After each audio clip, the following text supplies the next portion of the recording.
오늘 우리가 읽은 이 에스겔 15장에 있는 말씀은 포도나무에 대한 말씀입니다. 포도나무 비유죠. 이 포도나무의 그 나무가 뭐 쓸데가 어디 있느냐 이런 표현이 있습니다. 뭘 만들 수 없다는 거죠. 그러니까 이 나무 가지고는 뭐 할 수 있는 게 아무것도 없다는 겁니다. 그래서 이 나무는 단지 어디 쓸 수 있을까? 땔감에나 쓸 수 있다. 그렇게 말씀하십니다. 이런 비유를 하신 이유는 이스라엘이 하나님께 범법했기 때문에 이 포도나무와 같이 땔감으로밖에 불에 태워져서 사용되어 줄 수밖에 없다. 이제 그 정도입니다. 사실 이 포도나무가요, 여러분 열매를 맺고 있으면은 땔감으로 쓸 이유는 없지 않습니까? 열매를 맺을 수가 없으니까. 그러니까 이 3절에 있는 말씀, 무엇을 제조할 수 있겠느냐? 그것을 가지고 무슨 그릇을 걸못을 만들 수 있겠느냐? 이걸 가지고 뭘 할 수 없다. 한마디로 이 포도나무 열매를 맺지를 못하니까 다른 용도로 좀 뭘 해보려고 본다는 겁니다. 그런데 뭐 다른 걸 뭐 해볼 수 있는 게 없다는 거죠. 그래서 쓸데가 없으니까 불에 태운다 이렇게 말씀을 하고 있습니다. 자, 그런데 여러분 예수님께서도 포도나무라고 하는 이 나무를 가지고 비유를 든 적이 있으세요. 뭐라고 말씀하시냐면 요한복음 15장에 주님께서 나는 포도나무요 너희는 가지니 우리가 포도나무가 아니에요. 우린 가지죠. 그런데 여기서도 보시게 되면 이런 표현이 있습니다. 2절에 있는 말씀, 2절에 같이 읽겠습니다. 자, 시작. 인자야 포도나무가 모든 나무보다 나은 것이 무엇이랴? 숲속의 여러 나무 가운데 있는 그 포도나무 가지가 나은 것이 무엇이랴? 아멘. 가지. 지금 이스라엘을 포도나무에 있는 그 가지라고 말하고 있죠. 예수님께서는 왜 하필 그 요한복음 15장에 포도나무라고 하는 비유를 드셨을까? 왜 그 비유를 쓸까? 나는 무화과 나무요, 너는 열매니. 뭐 이렇게 할 수도 있고, 나는 올리브, 감람나무요, 너희는 올리브니.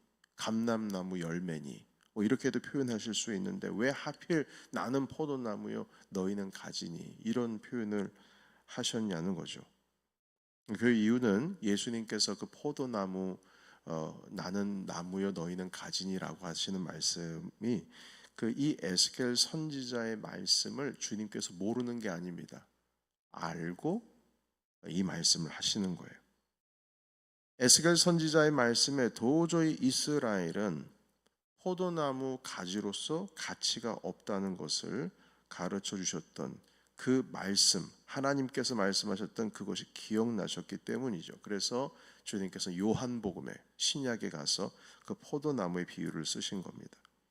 포도나무의 가치는 그 나무 자체의 가치가 있는 게 아닙니다. 그걸 가지고 뭐 쓸 수 있는 게 없어요. 대신 그 열매의 그 가치가 있는 겁니다. 그런데 그 열매는 하나님의 말씀을 순종으로 온전히 섬길 때에 그것이 그 열매의 가치가 있는 거죠. 범법하면 열매가 없는 겁니다. 불살라집니다. 그런데 주님께서 뭐라고 말씀하시냐면 나는 포도나무다 이렇게 말씀하셨어요. 그러니까 색다른 관점이죠. 내가 포도나무다.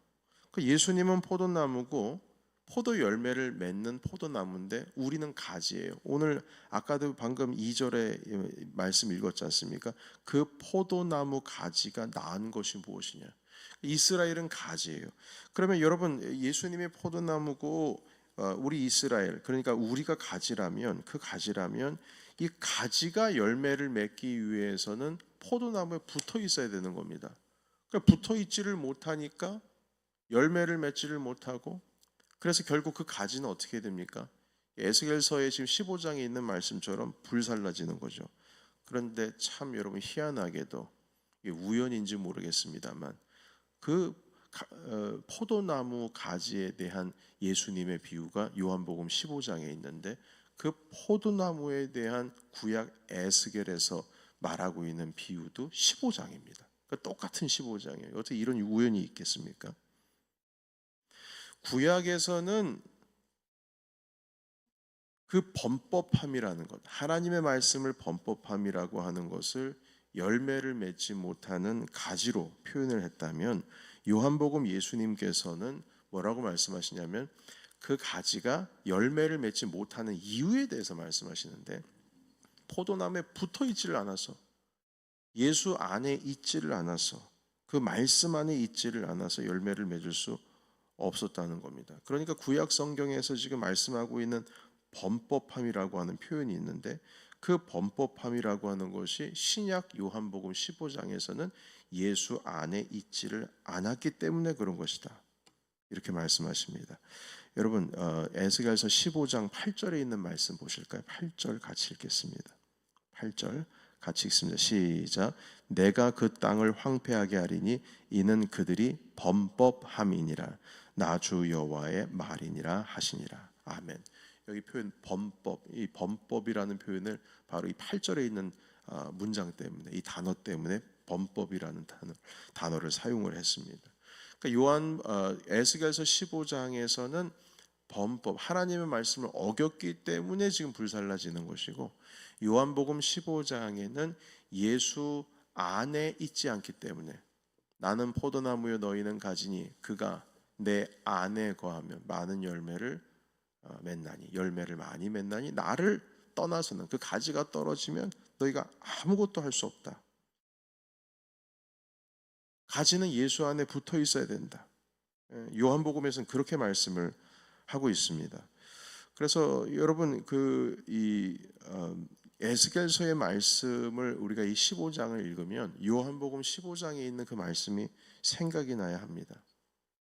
생각이 나야 돼요. 내가 예수 안에 있는지, 내가 그리스도 안에 거하고 있는지를 봐야 된다는 것이죠. 여러분, 우리가 그리스도 예수 안에 있다라고 하는 표현이 구체적으로 어떻게 표현할 수가 있겠습니까? 한번 생각해 보십시오. 예수 안에 거한다. 상당히 추상적인 문장입니다. 네, 표현법이죠. 내가 예수 안에 거한다. 도대체 예수 안에 거한다는 게 무엇을 말하는 것일까? 그리스도 안에 거한다. 그것은 먼저는 주의 말씀 안에 거하는 것이요. 말씀을 지키는 거죠. 그리고 그 말씀과 동행하는 것이고. 그래서 예수 그리스도의 그 생각과 똑같은 생각을 하며 그리스도의 비전을 같이 품으며 주님께서 바라보셨던 하나님의 나라를 같은 마음으로 품고 그리고 같은 생각으로서 주의 나라를 이루어 나가는 그것을 의미하는 것입니다. 그러니까 에스겔서 이 15장에 나와 있는 이 범법함이라는 것이 있을 수밖에 없었던 것이 이 이스라엘 백성들이 하나님께서 원하시는 그 길로 가지를 못하는 거예요. 그 안에 있지를 못하는 거죠. 결국 그것으로 말미암아서 이스라엘이 지금 멸망을 당하고 그리고 바벨론의 포로가 되어서 여기까지 올라오게 돼 있었던 것입니다. 구약에서도 그런 일이 있다면 여러분 요한복음 15장 예수 그리스도께서 계셨던 그 시대에도 그 일이 반복되고 그렇다면 여러분 오늘날은 어떻겠습니까? 오늘날도 똑같다는 겁니다. 에스겔 선지서 시대 때에도 그렇다면 예수님께서 계셨던 그 시대에도 똑같고 오늘날도 똑같은 말씀이에요. 그래서 우리가 예수 그리스도 안에 거한다. 하나님의 말씀과 동행한다. 매일매일의 주의 말씀이 우리 안에 들어와야 할 것이며 매일매일 되시는 그 말씀이 우리의 생명이 되어야 될 것이고 그렇다면 우리는 항상 그 말씀과 동행하는 삶을 사는 것 여기서 한순간이라도 떨어지게 되면 우리는 도저히 열매를 맺을 수 없는 바로 에스겔 15장에 있는 말씀처럼 땔감으로 났을 수밖에 없는 바로 그러한 삶이 된다는 것입니다. 여러분 오늘 이 말씀을 기억하시면서 내가 말씀과 동행하고 있는가? 여러분 우리 제자 훈련 받고 계시는 분들은 그 일주일 동안 이 성경을 읽어내려가고 매일매일 30분 혹은 1시간씩 경건 생활을 하려고 애를 쓰면서 함께 이 한 주간을 보내고 있습니다. 한 주간이 아니죠. 32주를 보내야 하죠. 하나님의 은혜 가운데 거한다는 것은 말씀과 동행하는 삶이요. 예수 그리스도 안에 거한다는 것은 항상 말씀 안에 산다는 것입니다. 오늘도 이 아침을 깨우신 여러분들의 삶 가운데에 나의 삶은 나의 삶, 신앙의 삶은 신앙의 삶, 예수님께 예배하는 삶은 예배의 삶, 이렇게 따로따로 떨어진 삶이 아니라 우리가 항상 말씀 안에 우리 그리스도 예수 안에 거하는 삶으로 말미암아 내 삶이 곧 주님 안에 거하는 삶이요, 내 삶이 곧 예배의 삶이요, 내 삶이 곧 신앙의 삶이고 내 삶이 바로 하나님의 나라를 꿈꾸는 그러한 삶으로서 날마다 열매를 맺으시는 참된 포도나무에 붙어있는 생명력 넘쳐있는 우리 사랑스러운 포도나무 가지가 되시는 우리 모두가 되시기를 그리스도 예수의 이름으로 축원합니다. 아멘. 기도하겠습니다.